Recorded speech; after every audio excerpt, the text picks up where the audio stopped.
another installment of our Courageous Conversations with Reverend Michelle and the entire Chosen Generation youth team. Thank y'all again for joining us. Thank y'all for watching us. Those of you who are watching us, this is going to be an incredible conversation today around electoral politics. But before we get into that, we'll have a quick word of prayer, and then Reverend Michelle, I'll turn it over to you. So wherever you are, just pause, assume a posture of prayer as we go to God.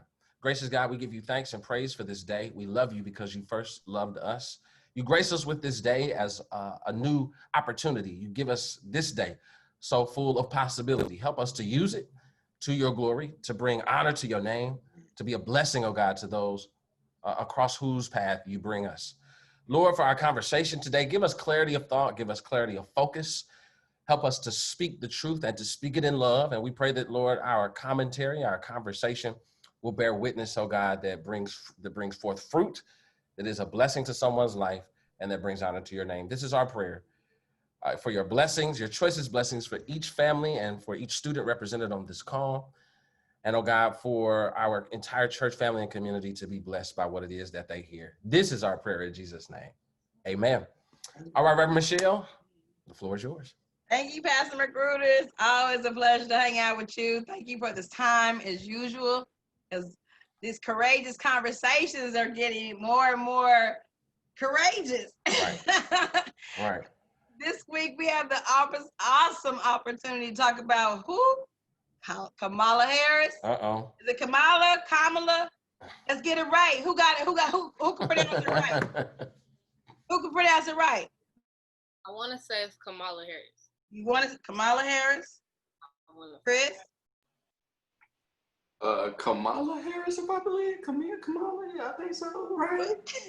Right? Kamala Harris. Haley, what you got? Kamala is what I've heard. Okay. Stanley, how do you pronounce her name? Kamala Harris. She said it's Kamala. That's what it said. Camille, what you got?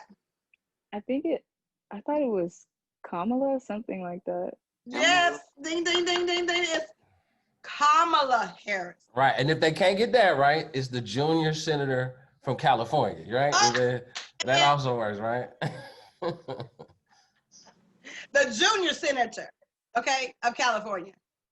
So make sure y'all get that right, because that's my girl. Those Kavanaugh hearings, I was like, yes. My neighbors got a whole earful during those hearings, but we're not even gonna get into all that. That's not what we're talking about today. We are talking about we're gonna speak into existence, our next vice president.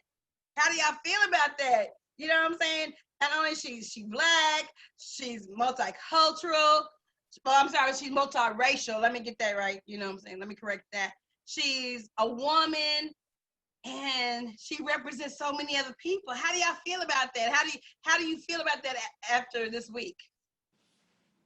Honestly, well, hi everyone. My name is Trinity. Oh yeah, introduce yourselves. Let's get that together. As you may have seen in last episode, my name is Trinity. I am an incoming junior at the Booker T. Washington High School for the Performing and Visual Arts. But the way I feel about Kamala being for vice president, it's empowering, like to see not only a woman, because we've seen a woman run for president, Hillary Clinton, but to see this woman is African American, and not only is she like using her platform to reach for something higher, she's using her platform to inform other people why she should become vice president, why she should be put in the position that she's running for. So I feel like it's somebody that you can look up to, and it's somebody not only, oh, she's famous, she has money, but she's doing what she wants for a purpose and for a reason. Okay. Kamala 2020 vice president. Kamala 2020 vice president. Okay. A period. Is that what y'all say?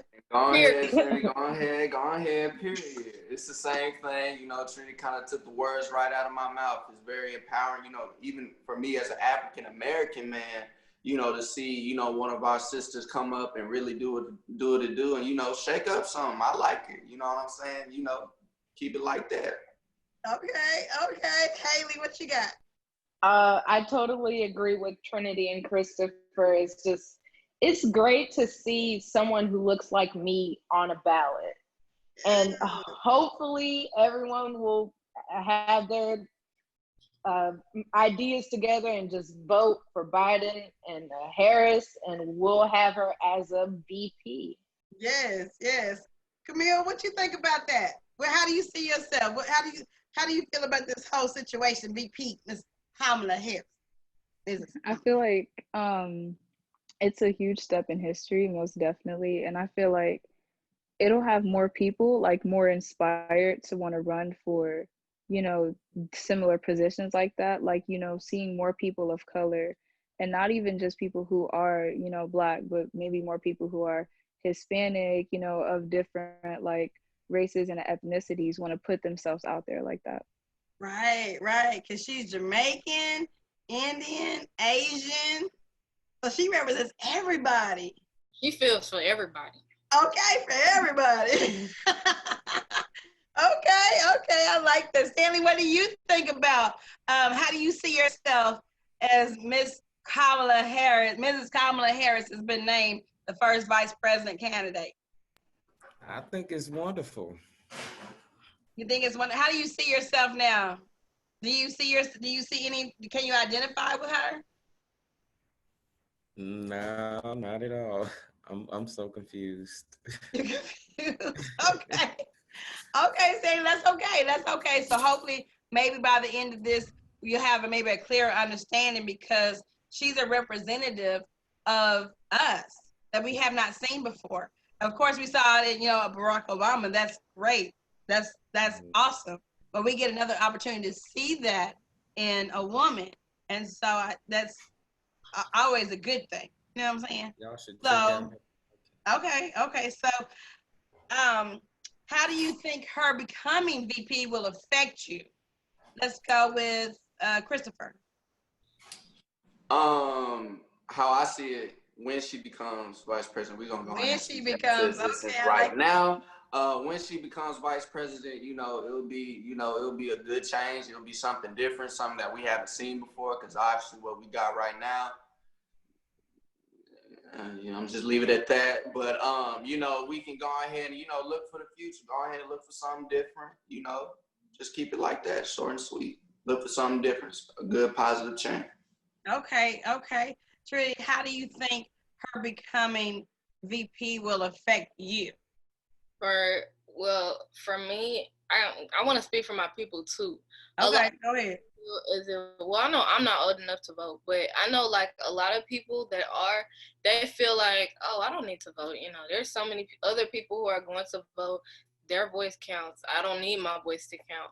Well, if they see an African American woman for VP, they'll feel, okay, maybe all these people voting, their voice actually does matter. So maybe I should put my voice into the next 4 years, and the next 4 years, and the years after that.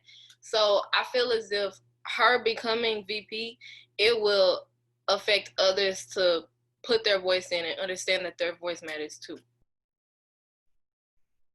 Okay. Camille? I kind of like want to piggyback on what Trinity was saying. Like, yeah, like when she was talking about like speaking for the people, like I don't want to say like I'm speaking for everyone, but kind of like for me more so, I feel like, and maybe this is kind of like my opinion, like I kind of feel like more people will start looking at African American females or just Black females when, you know, when they want to run for positions like that, or if they say like, hey, you know what, like when you grow up, what do you want to be? More people will now start looking at Black females and being like, hey, you know what, maybe you should run for this, or maybe you should run for that, because, you know, now that she has been selected and, you know, she possibly might be, you know, chosen to run our country along with Joe Biden in the future, prayerfully so. If that happens, like more people will be all like, oh yeah, you know, well, Black females, they can actually get somewhere. Or, you know, like, okay, well, Black females, like, you know, they have a place to make this country better. You know, more people will start empowering us and lifting us up, and really make it great again. Yeah. Okay, I like that. Haley, what are your thoughts? Again, to piggyback off of Camille, I just remember how I felt at 4 years old when Barack Obama was president. Now that I'm older and there is a strong possibility, or no, she is going to be a Black Indian female VP. It'll just, the alpha gens and the generations to come, I just think it'll ignite their spirits more to be like in powerful positions running our country and putting us in the right place for the future. I just think it'll be a great impact, not just for us now, but our generations later. Yeah, don't forget the HBCUs. Yeah. Anybody kind of think about going to Howard now? Morehouse. And Haley, please, please don't remind us that you were 4 years old when Barack Obama was president. Oh my goodness. It doesn't seem like that long ago. It doesn't seem like that long ago, but it really was. I went to that second inauguration and I was like, oh, you took me back, girl. You took me back. I don't forget the AKAs. They're going to be really ski-weeing and stuff like that. That's Trinity. Awesome. Right? That's awesome. So what type of policies do you think should they focus on first? As far as what might pertain to you, what type of policy? Me first? That's fine, Haley. Go ahead. Come on. I feel like now, personally, I want to focus more on gun violence and what restrictions, because there's way too many kids, is too young kids always in the middle of a crossfire because someone wants to get their rage out and they want to put it out on the school. I feel like it's just crazy. And I understand that people have the rights they want to have to own a gun. Very understandable, but background checks and mental health checks, they should all be put in place to make sure that I feel safe when I go to school, especially at such a large school. And I feel a prominent Dallas school is always a target. It's just, that's what my main focus is. And I believe that's what their main focus should be. And also climate change, because 2050, we're projected to have 11 billion people on Earth. And all the greenhouse gases, we're all just about to go under if no one will take the reins on this, because what's all going to happen if we're not here to tell our story, or for our kids to live the life that we live? If no one's here, no one can live here. Oh, that's good, Haley. That's good, because this if we don't take care of the earth now, you guys will have nothing left. It'll be nothing there worth anything. Just as far, that's why we focus on Shingle Mountain, because that's important. We think about your future. We think about the things that are happening currently, because that's going to happen in the future, and it's going to affect your children and their children and so on. So that's really good. So you said run back your platforms that she should focus on. Run that back.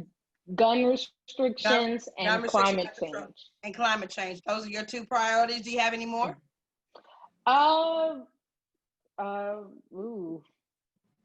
There's so many, but right now I can't think of anything else. Okay, well, if you think of it, like, yeah, I got one more. Okay, Trinity, what's your platform? What do you think the issue should be? Piggybacking on Haley, I want to go back to gun control. You know, who's allowed to have a gun, who's not allowed to have a gun, because there's so many people like my age, and I'd be like, where are you getting a gun from? Like, if your dad has a gun, why are you so easy access to this gun? Why do you even know it's there? Because it should be like private. It should be something that, okay, if something happens and this is where you go, but that shouldn't always be your first, your first mindset, where you should go first. It should be self-defense, or it should be, there are other ways to handle situations that you don't need a gun for.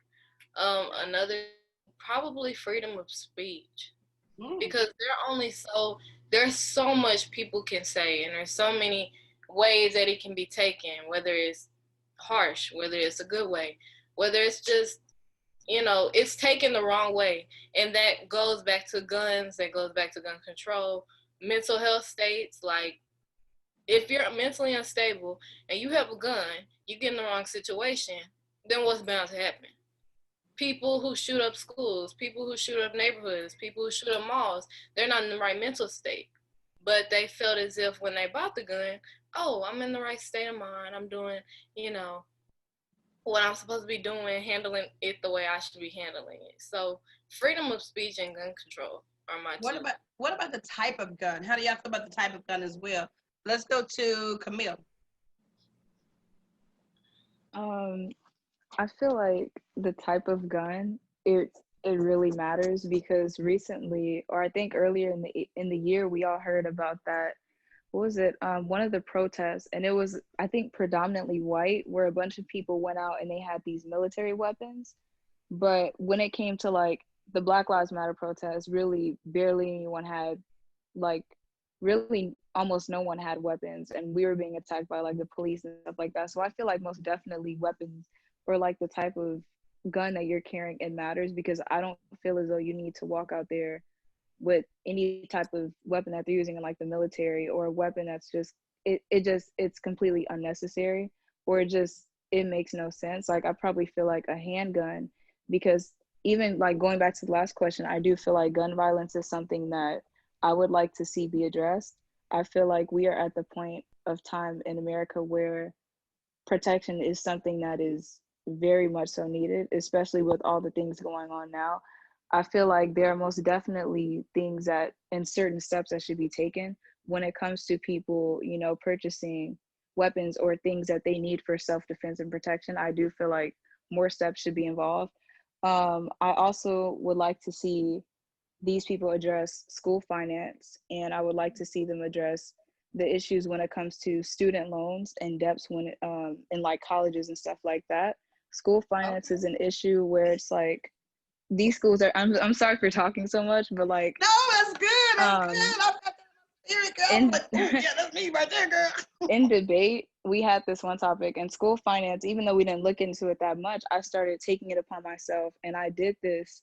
I started like doing some research on it, and it's so interesting at the fact that when it comes to school finance, even though some schools get money from the government, you have some schools, for example, that'll take more money from those parents or from the people who live in certain areas. So if you take, for example, schools like the school that I came from, like Marsalis, or let's say if Highland Park has an elementary, like in Marsalis, it's not going to be seen as like, oh, we have all this money. But in Highland Park, even though they both might be getting that government money, the people around there, and you know, people who are more wealthy, they're going to want to put in a lot more money for those kids, because they want their kids to have the best thing, like, you know, top of the line stuff. And as soon as those people who are rich see that people who are not on the same end as them are making close to the same amount of money, the more money those people are going to put into their schools, and the more money that those people are going to put into, you know, their programs. So I feel like that's something that should be addressed. That way it won't be viewed as unequal, even though the government is being equal, but it's a matter of the people who live within the community, though, that problem that should be addressed. And also, college is so, it doesn't make any sense, the amount that, you know, a lot of people have to pay just to attend school, because I feel like that really discourages people, and that makes people think, okay, well, I can't go to this school, I can go to that school just because I have to pay all this money. But that really shouldn't even be a concern. And that's something that I really did like that Bernie Sanders addressed, you know, when he was trying to run, like something that he addressed was that. So I feel like with those people, that should be addressed. You was on, you said burn. I'm like, yes, feel the burn, baby. I was like, yes, I understand. I feel you.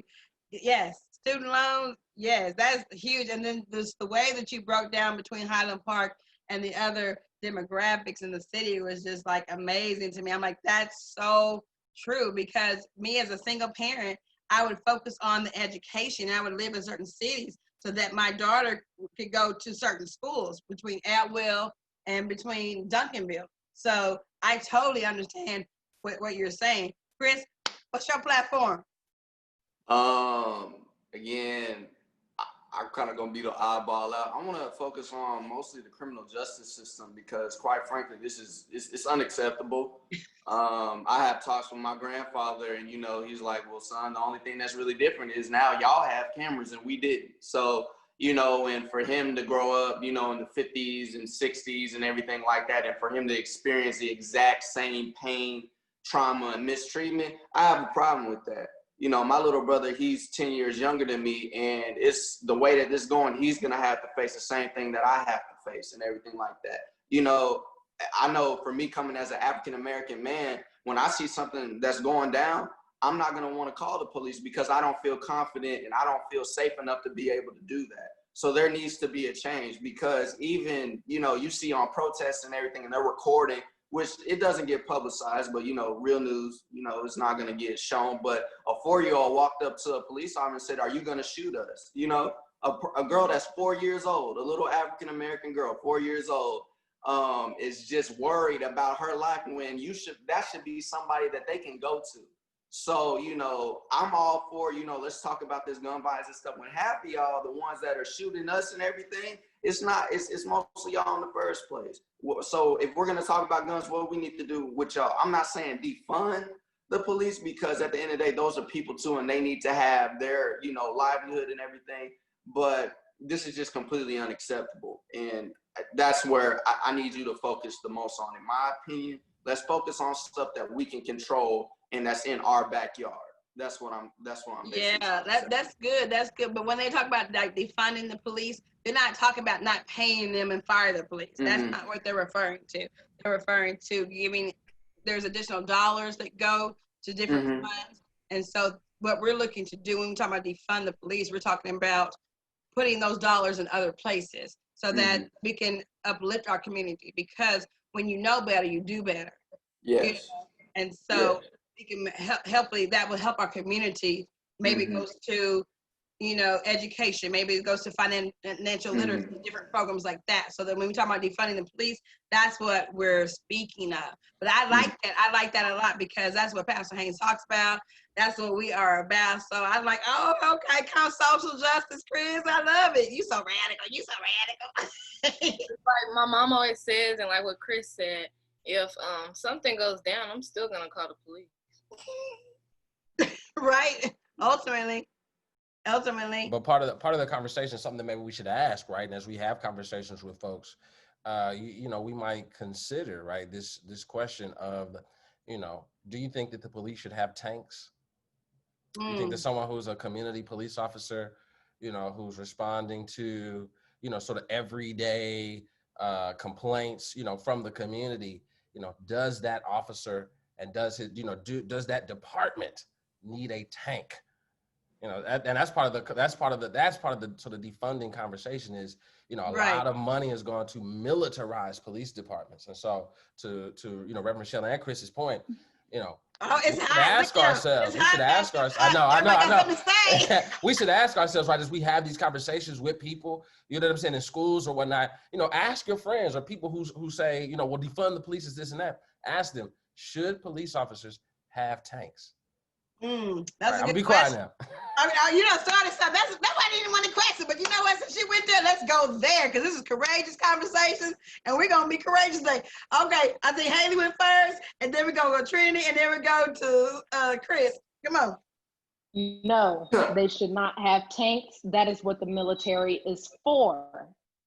Now, when it is, they have way too much money compared to the other departments that actually need it. There's many statistics out how they have 100 times more funding than homeless centers and education departments. And I am for defund the police, but I hate the name because initially when you hear defund the police, you're like, no, we still need the police. Right. That's not what it means. Demilitarize the police. Demilitarize the police. Yeah. Yes, I like that. Because it's just, we have all these additional add-on departments that are not needed or used rarely. And if things really get that bad, call your military that you spend trillions of dollars a year on. I mean, that's how it is. That's what you're supposed to do.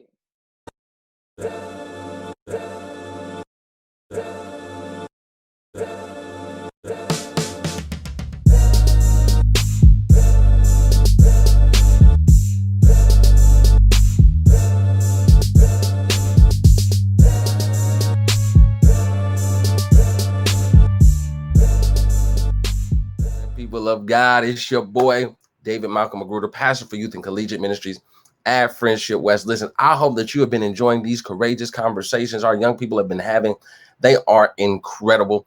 And all through the month of August, we're going to be highlighting and uplifting their voices on really key, critical, and important issues. But I wanted to take a moment to remind you, if you haven't already, to join us in our Back Safe Texas campaign. Listen, back to school is around the corner. And we believe that it is our responsibility to ensure that all of our children go back only when it is safe, and that they have the tools and the resources to learn digitally until that time. The Back Safe Texas campaign has really only a few components. We ask the governor of this state to delay mandatory in-person learning in Texas until after the new year. And we also asked for the mayor of the city of Dallas to work with key corporations and key technology stakeholders to ensure that this city has the infrastructure for wireless communication that our children so desperately need. If you want to participate in the Back Safe Texas campaign, you can do so by going to change.org/BackSafeTexas. Sign the petition and let your voice be heard. Let our local and our state leaders know that we don't want our children in the classroom until it is completely safe. And more importantly, we want them to be equipped with the tools and the resources that they need to be successful at learning digitally until it is safe to go back into the classroom. Go to change.org right now, change.org/BackSafeTexas. Sign the petition and let your voice be heard.